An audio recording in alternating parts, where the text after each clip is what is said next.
अंगणवाडी सेविका, महिला मदतनीस तसेच होमगार्ड कोतवालांच्या मानधनात महायुती सरकारने भरीव वाढ केलेली आहे। अंगणवाडी सेविकांना 15,000 रुपये तर अंगणवाडी मदतनीसांना 8,000 रुपये मानधन देण्याचा निर्णय सरकारने घेतला आहे।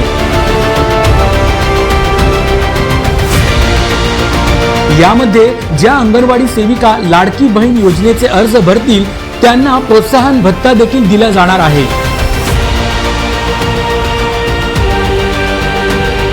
याकरिता राज्यभर विशेष 4,860 शिक्षकांच्या पदांची निर्मितीही केली जाणार आहे।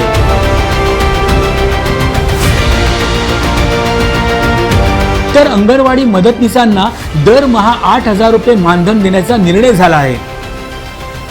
कोतवालांच्या मानधनात वाढ करून त्यांच्याकरिता कल्याणकारी योजना देखील सुरू करण्याचा निर्णय महायुती सरकारने घेतला आहे।